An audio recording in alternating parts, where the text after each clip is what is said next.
Ce qu'on a regardé ce matin dans la parole de Dieu, c'est quelque chose de tout à fait particulier. Si vous n'avez pas de bulletin ce matin, c'est de ma faute. Parce que vous l'avez eu la semaine passée. 15 minutes avant de monter en haut, j'ai changé l'orientation du message parce que j'avais complètement oublié que c'était l'action de grâce. Alors j'ai dit, Seigneur, il faut que ça sente la grâce dimanche passé. Alors il m'a donné un message que j'ai fouillé, j'ai trouvé ça vite. J'ai mis ça ensemble, j'ai dit, tiens, ce matin, on parle de la grâce. Ça n'arrive pas souvent, ces choses-là. Mais ce matin, on a quelque chose de tout à fait particulier. Si vous avez votre Bible, gênez-vous pas, tournez dans Romains chapitre 14. Romains chapitre 14. Vous savez, nous avons tous discuté avec des gens qui ne pensent pas comme nous. Ça vous est déjà arrivé de jaser avec quelqu'un qui ne pense pas comme vous? Est-ce que ça vous est déjà arrivé de jaser avec un chrétien ou une chrétienne qui ne pense pas comme vous? Oui. Qu'est-ce qui se passe dans ces moments-là? D'ailleurs, je vous dirais que toutes les églises, et je dirais même tous les enfants de Dieu, ont connu des événements dans leur vie qui ont tourné ce qu'on appelle en queue de poisson, des projets, des soirées qui ont avorté parce que quelqu'un, quelque part, avait une confusion qui allait à l'encontre de la sienne. D'ailleurs, pensez-vous que dans notre Église ici, dans cette assemblée au portail, là, qu'on pense toutes la même chose? Ça serait le ciel ici si vous penseriez toutes comme moi. Et en passant, vous seriez très, très proche de moi si vous pensiez comme moi. Hey, écoutez, ce matin, là, j'aurais simplement à faire une prédication sur le salut ne se perd pas. Et il y aurait certainement quelqu'un qui m'arrêterait après la prédication, qui dirait ça, j'ai besoin de te parler.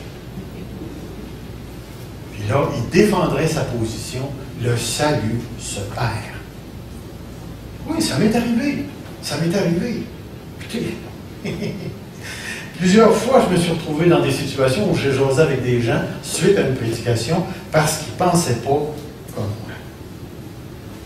Des gens aussi convaincus de leur point de vue. J'aurais qu'à prêcher sur ma compréhension du baptême du Saint-Esprit, que quelqu'un dans cette église m'arrêterait et dirait ça, je n'ai pas compris. C'est pas comme ça. C'est comme ça. On aurait beau s'échanger nos points de vue, chacun resterait probablement sur ses convictions. Savez-vous qu'il y a des églises des églises de la même dénomination, des églises évangéliques, qui ne recevraient pas un autre frère dans la même dénomination, pasteur, aller prêcher dans leurs églises parce qu'ils ne croient pas la même chose qu'eux autres sur le retour du Seigneur ou sur le millénium. Va-t-il y avoir un millénium à la fin? Hein, vous avez peur de le dire, hein? Vous avez peur de dire votre conviction, hein? Voyez-vous l'idée? Chacun d'entre nous, nous avons ce qu'on appelle des convictions. Certaines convictions n'engendrent aucune conséquence grave. Mais il y a des convictions qui engendrent des conséquences extrêmement sérieuses et qui vont jusqu'à produire la division, le manque de respect entre les enfants de Dieu ou encore créer un climat de méfiance dans la relation de ces enfants de Dieu. Dites-moi, excusez, pensez-vous qu'un réveil peut avorter à cause que les chrétiens n'arrivent pas à s'entendre? C'est toute une question. Est-ce que c'est possible pour des chrétiens de briser l'élan du Saint-Esprit à cause de ce qu'ils vont développer entre eux autres en raison des convictions qu'ils ont?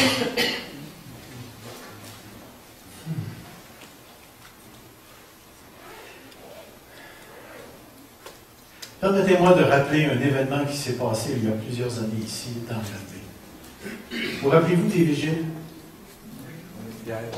Vous rappelez-vous qu'à un certain moment donné, lorsque les pasteurs se sont mis ensemble pour prier ici, ça s'est développé dans un moment de prière intense, où à l'époque, les pasteurs présents avaient rempli l'église anglicane. Vous rappelez-vous de ces événements-là? Comment est-ce qu'il rentre de personnes dans l'église anglicane? 400 et plus. Moi, dans le temps, je n'étais pas ici, j'étais à Sherbrooke. Mais même à Sherbrooke, j'entendais parler de ce qui se passe à Granby. Et ce qu'on entendait dire, nous autres, c'est que Dieu est en train de faire quelque chose à Granby. À un moment donné, je ne sais pas si ça s'est passé à l'église anglicane ou dans une autre réunion, il y a un frère pentecôtiste qui a crié dans l'assemblée, qui a poussé un grand cri dans l'assemblée. Suite à ça, des pasteurs d'une certaine conviction sont allés voir d'autres pasteurs et ont dit « il faut que ce frère-là soit réprimandé ». Et les pasteurs n'ont pas voulu. Et à ce moment-là, ça a commencé à diminuer. Et je pense, corrigez-moi si je me trompe, ça s'est transporté à la PPE avec seulement 2 églises participantes. Et ça a duré pendant un certain nombre d'années, juste un petit groupe. Et c'est fini. Conviction. Conviction. Pierre a crié durant le temps qu'il dormait. Est-ce que c'était du désordre? Mais admettons qu'il y en a un qui se lève ici et il dit « ça c'est du désordre, ça déshonore Dieu ». On fait quoi? On dit à Pierre d'Espagne? OK, on va prendre un vote tout de suite. Et des chanceux, Pierre. OK, on va prendre un vote secret. Mais vous voyez l'idée, c'est toute cette question des convictions. C'est toute cette question des fameuses convictions. Et laissez-moi vous dire, ça n'arrêtera pas. Il va toujours y avoir quelqu'un qui n'est pas correct, qui ne pense pas comme moi. Il va toujours avoir quelqu'un qui a une autre idée que la mienne. Ça ne changera pas. Mais si vous avez votre Bible, regardez bien le texte dans Romains 14. Et ce matin, c'est de ça qu'on veut parler dans Romains 14. On veut parler de quelque chose de tout à fait particulier, où l'apôtre Paul dit « Faites accueil à celui qui est faible dans la foi. » Et remarquez ce qu'il dit. Ne discutez pas sur les opinions. Ne discutez pas sur les opinions. Il existe 2 types de croyances ou de convictions, si on veut les appeler comme ça.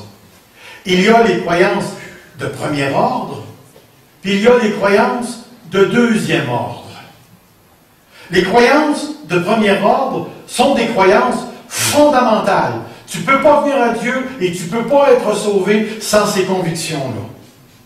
Ça, c'est vraiment, vraiment fondamental.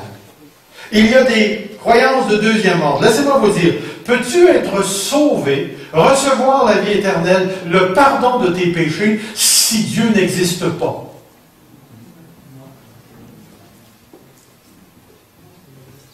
Oui ou non? Alors vous croyez que pour être sauvé, il faut vraiment croire en Dieu.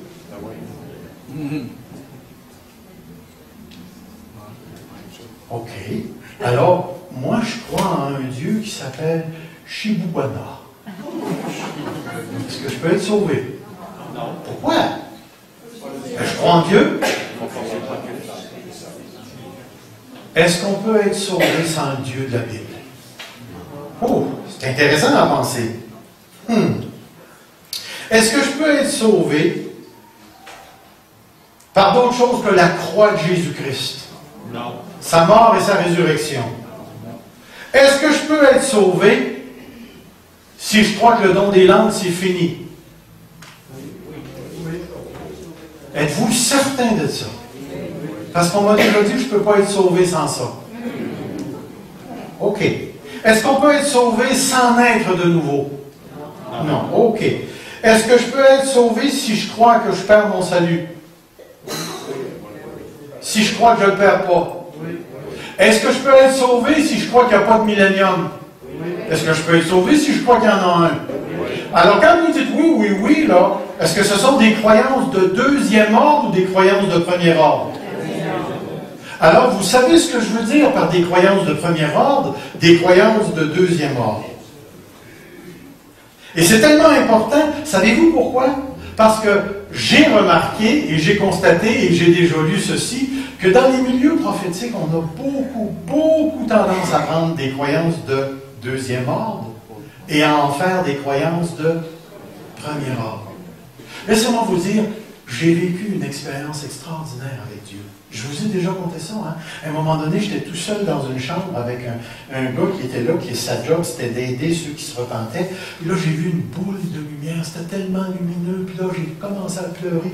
Puis à mon cœur, une grosse boule noire, pleine de péché, a sorti. Puis j'ai vu la boule rouler, puis elle a été assimilée par Dieu. Et j'ai été inondé d'une joie, d'une présence, d'un amour de Dieu que je n'avais jamais connu auparavant. Alors imaginez-vous, là, moi je crois ça, j'ai vraiment vécu cette expérience-là. Là, il y a un autre garlot qui s'en vient aux côtés de moi, puis lui, il dit « Oh, j'ai vécu une expérience extraordinaire. J'ai vu un gros carré. C'était plein, il y avait une lumière, puis il sortait comme un feu d'artifice. Après, moi, je m'en vais le voir, puis je lui dis « Hey, Dieu n'est pas carré, Dieu est rond. » Oui, je vous le dis, Dieu est rond. C'est pas de me faire passer un carré, ça c'est un Dieu anglais. C'est bon, la chérie, hein? Mais est-ce que vous voyez l'idée?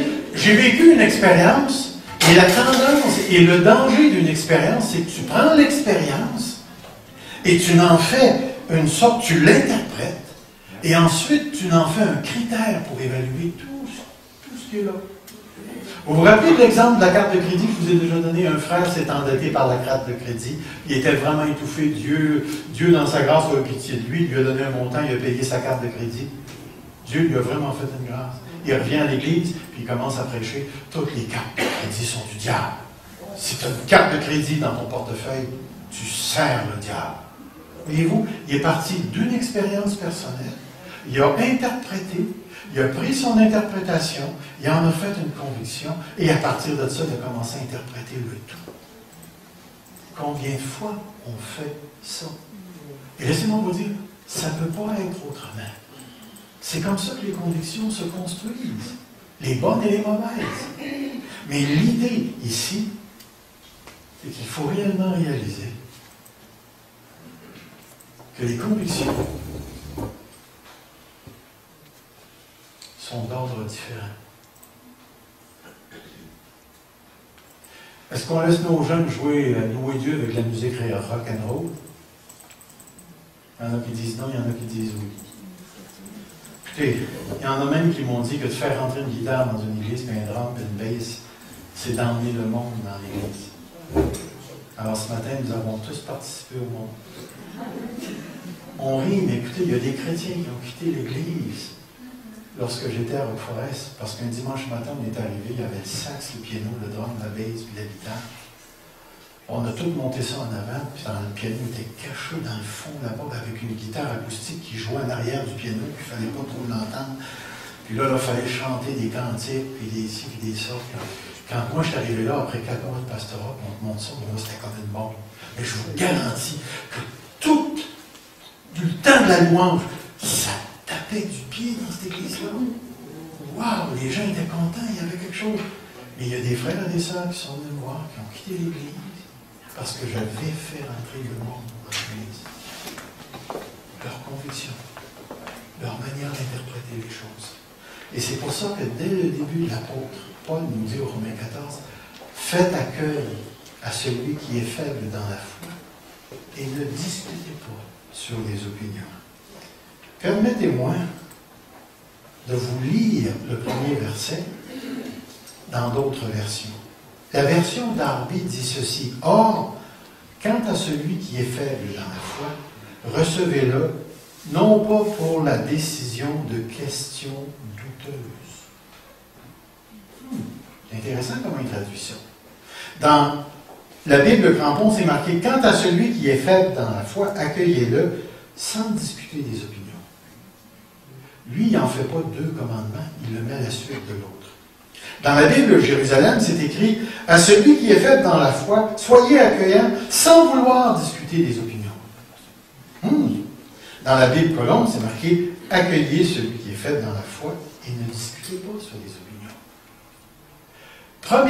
Première question que j'aimerais poser un matin. Qu'est-ce qu'un faible dans la foi? Si vous vous arrêtez au premier verset, vous allez voir qu'un faible dans la foi, c'est quelqu'un de tout à fait particulier. Comprenez bien, pour l'apôtre Paul, un faible dans la foi, c'est pas un bébé spirituel. Quelqu'un qui commence dans la vie chrétienne. Tout le long du passage, vous allez voir, un faible dans la foi, c'est quelqu'un qui a des opinions. Avez-vous des opinions? Moi, j'en ai. Est-ce que c'est d'être faible d'avoir des opinions? On va voir. On va voir. Le mot opinion, dans ce contexte ici, est un terme clé. Il réfère au résultat du processus de réflexion, qui peut être bon ou mauvais. C'est pourquoi, dans certains contextes, le mot utilisé pour opinion, ou traduit par opinion, peut être traduit par mauvaise pensée, hésitation, trouble, doute. Dans notre contexte, le mot est traduit par opinion, comme Darby le traduit par discussion douteuse.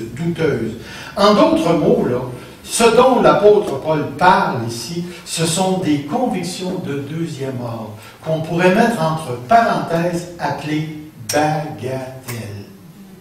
Bagatelles. Discutez pas sur les bagatelles. Sur les convictions de deuxième ordre qui ne doivent pas avoir la place importante dans notre vie. Il est important ici de souligner que l'apôtre ne parle pas de péché. Il ne parle pas de péché. Il parle d'opinion. Il n'y aura jamais une approbation pour un péché, un mensonge. Parce que ça ne pourra jamais être rendu vrai. Un mensonge, c'est l'affirmation d'une chose fausse comme étant vraie. Une conviction, c'est pas ça. Une conviction, c'est pas ça. Une conviction, c'est quelque chose de beaucoup plus important, de beaucoup plus élevé. Dans le contexte où on se trouve, rappelez-vous que l'apôtre Paul n'écrivait pas à l'Assemblée de la parole de Dieu en 2012. Il écrivait à l'Église romaine après la crucifixion et la résurrection, après la Pentecôte, après que le ministère ait été réalisé par les apôtres. Et l'apôtre Paul, dans son trajet, voulait aller à Rome pour ensuite se rendre jusqu'en Espagne et ainsi de suite. Mais ce qui est important de saisir ici, c'est que dans l'Église, il y avait deux types de groupes. Et les deux groupes, vous les connaissez, c'était des Juifs et des païens. Les Juifs avaient eu une culture tout à fait particulière et les païens avaient eu une culture tout à fait particulière. Les deux avaient une compréhension, une perspective sur la vie, sur les choses qui étaient complètement différentes. Et à ce moment-là, ces deux groupes-là se retrouvaient dans la même Église. Dans la même Église. De sorte que l'Évangile, les relations, l'Église était abordée à partir de deux points de vue différents. Et plus l'Église va se développer dans l'histoire, moins il va y avoir de Juifs, plus il va y avoir de païens. Au fur et à mesure que ça se développe. Et l'une des choses qui était très importante pour les Juifs était en horreur pour les Romains de l'époque. Trois choses que les Romains avaient beaucoup de misère avec les Juifs. La première, c'était la circoncision. Si tu voulais devenir juif, il fallait que tu te fasses circoncire. Et les Romains, ça les répugnait. Ça les répugnait. La deuxième chose, c'était comment est-ce qu'on appellerait ça? Les lois culinaires. Tu as le droit de manger ci, tu n'as pas le droit de manger ça, il faut que tu manges ci comme ça, puis il faut que tu fasses tremper ça avant de manger ça, il faut que tu essuies ça avant de prendre ça. C'était toute une grosse affaire à les manger. Ouais. Tous les rituels en rapport avec la nourriture. Et la troisième chose que les Romains réprimaient, c'était les fêtes. Les fêtes. Parce qu'ils étaient toujours en contradiction avec les fêtes du pays, de la grande majorité. Ces gens-là se sont convertis, sont rentrés dans l'Église. Et si vous regardez bien le texte, regardez le texte, c'est marqué « Tel croit pouvoir manger de tout, tel autre qui est faible ne mange que des légumes. Que celui qui mange ne méprise pas celui qui ne mange pas, et que celui qui ne mange pas ne juge point celui qui mange, car Dieu l'a accueilli. » Pouvez-vous voir le cœur du débat? Les chrétiens se chicanaient entre eux autres à cause des fameuses lois culinaires. Tu n'as pas le droit de manger ci, moi je ne veux pas manger ça, tu ne devrais pas manger ça, et ainsi de suite.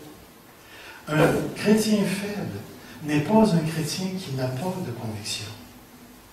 Un croyant faible, premièrement, est une personne qui a une conviction sur quelque chose qui n'est pas fondamental ou indispensable à la foi en Dieu et à son salut, et la considère, cette chose, comme étant quelque chose de très important. Donc, problème. Une autre chose, dans Romains chapitre 14, verset 3, que celui qui mange ne méprise point celui qui ne mange pas, et que celui qui ne mange pas ne juge point celui qui mange, car Dieu l'a accueilli. Le chrétien faible, c'est un croyant, c'est une personne qui a une conviction sur quelque chose qui l'amène à juger les autres. À juger les autres. C'est-à-dire, moi je crois ça, toi tu y crois pas, je te juge. Je te juge. Avez-vous déjà entendu parler les gens qui pratiquent le port du voile? Qui parlent de ceux qui ne le portent pas? Êtes-vous déjà entré dans une église où on a la conviction que les femmes n'ont pas le droit de porter de pantalon? Et là, il y a une femme qui rentre en pantalon. Qu'est-ce qui se passe? Ça commence à fonctionner. Merde. Imaginez-vous, il y a un chrétien qui entre dans une église où c'est défendu de parler en langue. Mais lui croit qu'il peut parler en langue. Qu'est-ce qui va se passer avec ses frères? Voyez-vous, c'est toute cette conception-là dont on parle. Le gros problème, c'est que celui qui a des convictions d'ordre secondaire et qui les reconnaît comme étant des croyances d'ordre premier, cette personne-là aura tendance à juger les autres. Une troisième chose que je trouve très intéressante, qui ne se trouve pas ici, mais qui est dans la première lettre aux Corinthiens, au chapitre 8, et je vais vous en lire un petit bout. Vous n'avez pas besoin de tourner.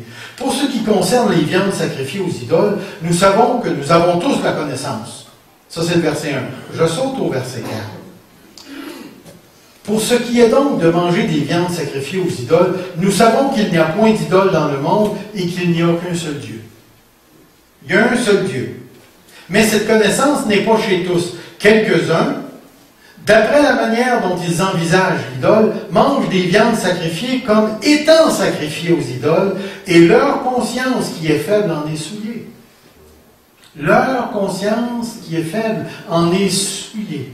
Ce n'est pas un aliment qui nous rapproche de Dieu. Si nous en mangeons, nous n'avons rien de plus. Si nous n'en mangeons pas, nous n'avons rien de moins. Essayez de vous mettre dans la peau. Puis j'arrive à vous faire croire que si vous mangez un Big Mac, ouf, vous allez vivre une expérience de Dieu extraordinaire.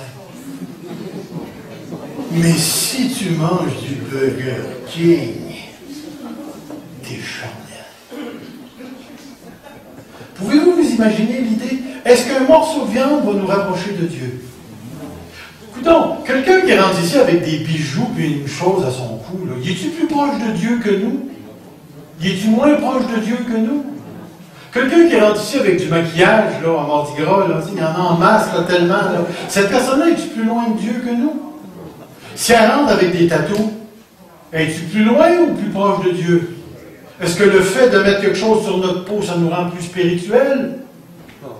Voyez-vous l'idée? C'est qu'à un certain moment donné, il faut vraiment réaliser que une chose est secondaire. Elle ne nous permet pas de nous approcher de Dieu plus qu'un autre. Et c'est ce qu'on va faire avec ça qui va déterminer la chose. Ici, l'auteur continue en disant ceci. Prenez garde toutefois que votre liberté ne devienne pas une pierre d'achoppement pour les faibles.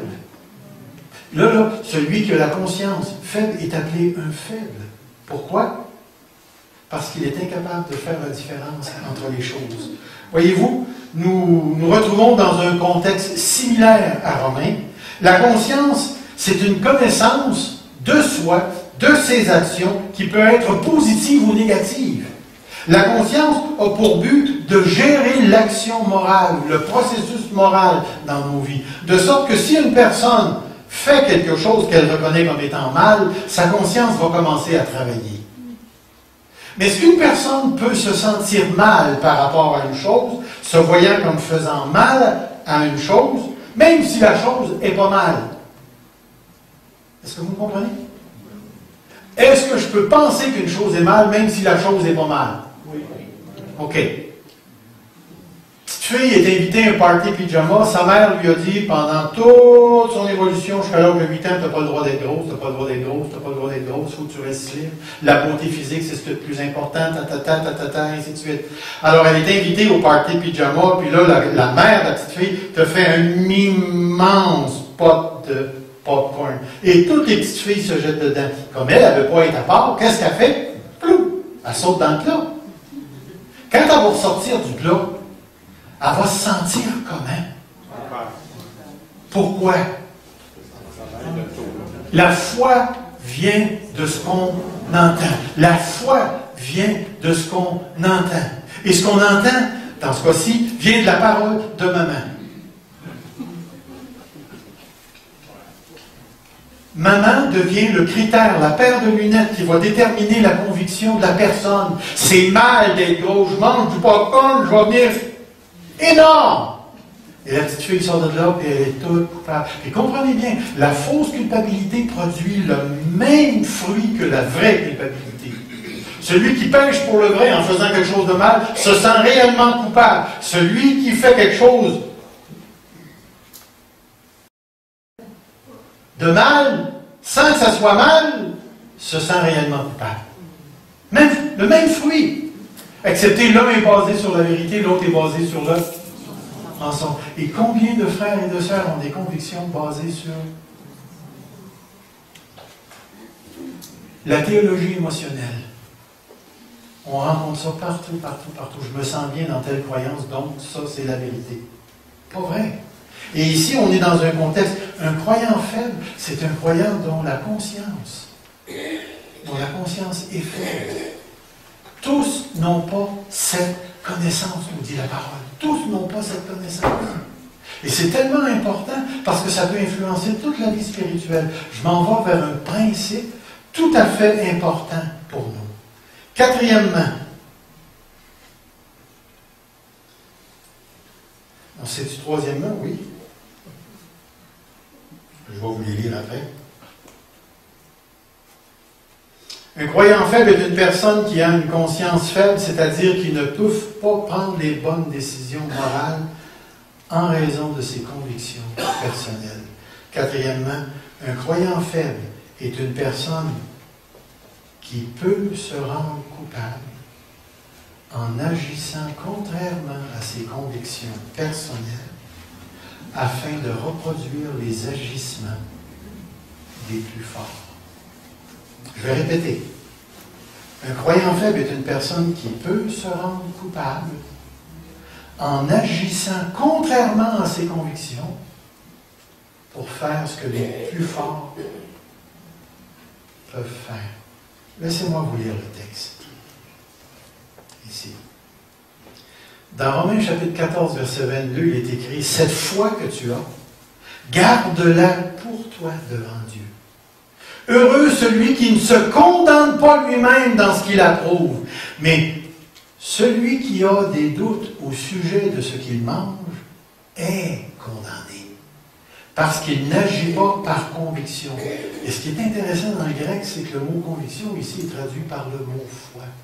Parce qu'il n'agit pas, il ne mange pas à partir de la foi. tout ce qui n'est pas le fruit d'une conviction de la foi est un péché. Une personne faible dans la foi est caractérisée par le doute et l'oscillation, qui oscille entre deux choses. Dans notre contexte, c'est vrai qu'il est question des fêtes, le sabbat, et ainsi de suite, des viandes sacrifiées aux idoles. Le fort croit que tous les jours sont égaux. Le faible croit qu'il y a certains jours qu'il faut respecter. L'un regarde les viandes consacrées aux idoles comme étant juste un morceau de viande parce que les idoles n'existent pas. L'autre regarde l'idole puis la considère comme une idole. Donc, manger les viandes sacrifiées aux idoles, c'est comme participer à l'idolâtrie. Alors, il n'en mangera pas. Mais qu'est-ce qui va arriver s'il voit le fort en train de manger un bon steak qui vient de la vache 394 qui a été offerte à Apollon? Il va voir le chrétien fort en train de manger son steak et trouver ça bon. Et comme lui a une conviction contraire, s'il a le malheur de s'en aller tout croche comme ça en regardant autour de lui, s'il y a quelqu'un qui le regarde et qui prend une bouchée de viande, contraire à sa conviction, la parole de Dieu dit ça ne vient pas de la foi. Ça ne vient pas de la foi. Il n'agit pas selon sa conviction. Il essaie de faire quelque chose contraire à sa conviction. Et le Seigneur dit, si ça ne vient pas de la foi, c'est du péché. Et c'est pour ça que j'aimerais vraiment que vous puissiez regarder le contexte ici. Le contexte, c'est, tu veux, dans un contexte de croyance secondaire, pas de croyance primaire, pas les croyances fondamentales, croyances primaires. Et la personne a des convictions sur ça. Maintenant, elle regarde ses convictions comme étant des convictions premières, fondamentales. Et à partir de ce moment-là, elle commence à interpréter le monde, elle commence à juger les gens. Il y a certaines choses qu'elle ne fera pas à cause que sa conscience est faible, incapable de prendre des bonnes décisions morales par rapport à certaines choses. Et ensuite, si jamais cette personne-là ose transgresser cette conviction-là, elle commet un péché. Puis comprenez bien, le péché n'est pas le résultat d'avoir mangé le morceau de viande. Ce n'est pas la viande qui est le péché.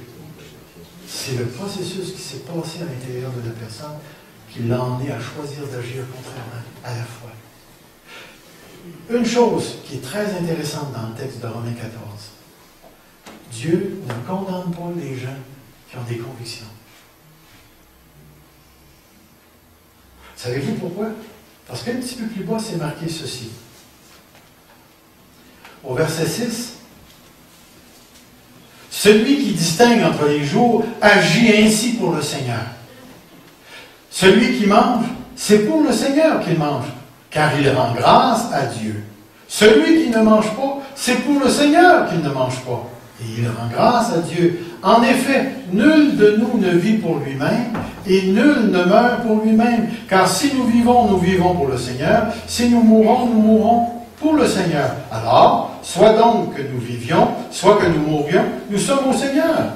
Et chacun va dire, car Christ est mort, il a vécu, afin de dominer sur les morts, sur les vivants. Mais toi, pourquoi juges-tu ton frère? Ou toi, pourquoi méprises-tu ton frère? Écoutez, à un certain moment donné, quand je demeurais à Sherbrooke, ma cour, j'avais une côte qui montait, puis là, je rentrais en dessous du carreau. Là, mon gars était assis avec ses deux chums. Puis il avait une affaire brun, un gros cigare. Là, ça pompait, puis tu voyais monter à boucan. Mon gars a 15 ans. Alors, moi, je les vois bien en train de fumer dans le fond. Qu'est-ce que je vais faire? La boucane montait. Est-ce que je l'engueule, je le punis, je fais quoi? Alors moi, j'ouvre la porte, je m'approche des trois gars, je prends le cigare, puis je me le mets dans la bouche, puis...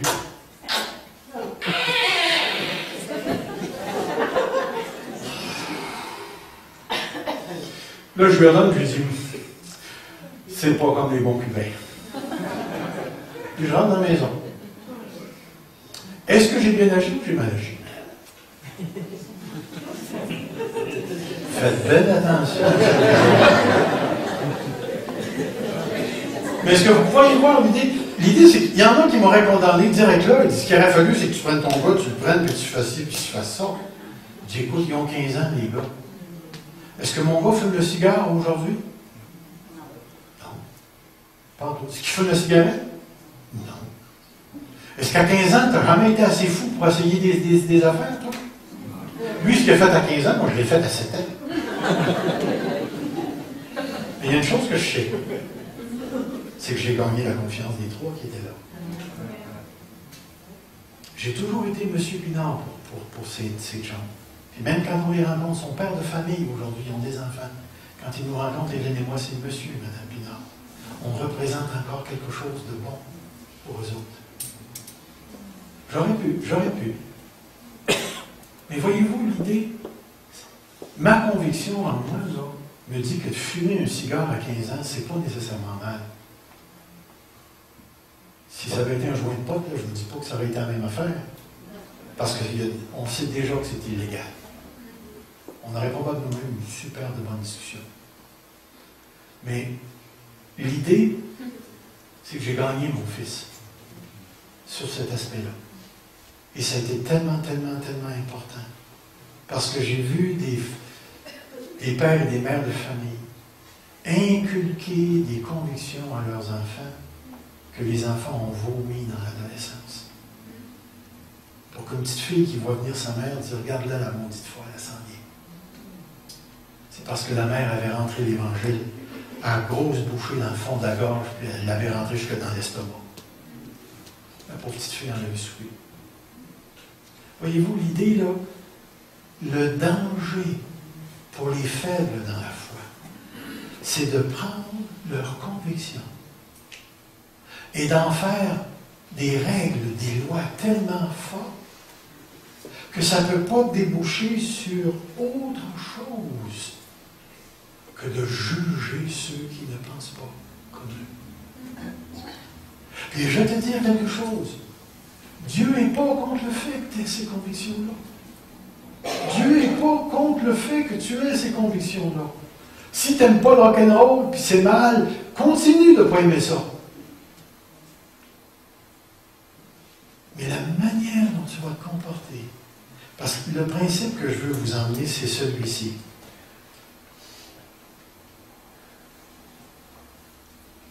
L'opinion. Les opinions ou les convictions d'une personne déterminent les limites de sa liberté et de sa responsabilité. Je vais répéter. Les convictions qu'une personne a déterminent devant Dieu les limites de sa liberté et de sa responsabilité. Devant Dieu. Pas devant l'Église, devant Dieu. Il y a certaines choses que moi, je crois, que d'autres ne croient pas. Avez-vous la liberté de prendre un verre de vin? Ceux qui ne l'ont pas, gardez votre conviction. Gardez-la, suivez-la, écoutez votre conscience. Ceux qui ont la liberté d'en prendre un, profitez-en. Watchez-vous. Pour l'ivresse, parce que Dieu condamne l'ivresse. Mais gardez votre conviction, qu'elle soit le fruit de la foi. Alors, l'exhortation fondamentale pour celui qui est faible dans la foi, juge pas. Juge pas celui qui a une autre conviction que la tienne et qui est autant permise par Dieu que la tienne. Voyez-vous, tout à l'heure, quand on va finir, parce qu'on va finir avec le chapitre 15, le verset 7, on ne finira pas ce matin. Là. Ce matin, on regarde la première partie. Et la première partie nous dit, le faible dans la foi, c'est une personne qui a des convictions à partir d'une conscience faible, qu'il doit respecter, sinon son action ne vient pas de la foi. C'est ce que Paul dit à celui qui est faible dans la foi. Mais Paul n'a pas écrit ce texte-là pour les faibles. Il a écrit ce texte-là pour les forts. Qu'est-ce qu'un fort doit faire avec un faible? Semaine prochaine. mais vous devez saisir, c'est important pour nous de comprendre cette réalité. Un faible dans la foi, c'est pas un bébé. C'est une personne qui a des convictions arrêtées sur des choses secondaires. C'est ça un faible dans la foi.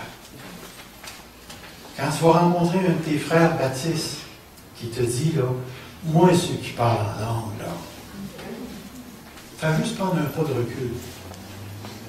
Évite-lui de te juger. Tu viens de lui faire du bien. Quand moi je rencontre un frère là, qui veut jaser sur la perte du salut, là, moi, j'ai aucun problème à jaser. Mais quand je vois que la discussion devient une question émotionnelle, je prends un pas en arrière, pas parce que j'ai peur de me faire manger. La plupart des gens qui en parlent avec moi sont plus petits que moi, je pourrais les manger. Mais je prends un pas en arrière, pourquoi? Parce que tant que les émotions de ce frère est engagé dans cette conviction-là, toutes les paroles que je peux dire vont passer à travers tout ce système d'émotions-là. Et la seule chose que je vais faire, c'est que je vais l'emmener à me juger, et à juger les frères qui ne pensent pas comme lui. Et parce que j'aime ce frère-là, je ne veux pas qu'il tombe dans ce piège-là. Parce qu'une fois que tu tombes, vous le savez vous-même, vous avez déjà jugé des gens. J'ai déjà jugé des gens. J'ai appris une chose avec le temps. Lorsque je juge une personne, mon jugement est mauvais à l'égard de cette personne-là. Non seulement je détruis la personne en avant de moi, mais j'ai commencé à m'auto-détruire moi-même. Et ça fait mal à l'intérieur de te ramasser comme ça. Alors, je voulais vous emmener en première partie cette compréhension du faible selon Romains, selon 1 Corinthiens 8, parce que la parole de Dieu nous dit une chose fondamentale. Ce sont nos frères. Ce sont nos sœurs. Et ils sont plus précieux que la bâtisse. Ils sont plus précieux que nos convictions de second ordre. Ces frères-là sont aimés par Dieu à tel point que Dieu est mort pour eux autres. Et il faut les aimer sans réserve. Et c'est pourquoi la semaine prochaine, nous allons regarder la deuxième partie. Quelle est la responsabilité des forts à l'égard des faibles? Seigneur notre Dieu, remplis l'assemblée de l'amour de Jésus-Christ. Accorde-nous la grâce d'aimer le plus petit, le plus faible, plus que de conserver plus que notre liberté propre. Prépare-nous à sacrifier nos libertés dans les circonstances où un faible est aimé. Amène-nous à nous réjouir de pouvoir édifier ceux qui sont autour de nous.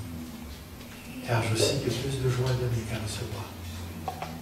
Alors, prépare nos cœurs pour l'exhortation la semaine prochaine.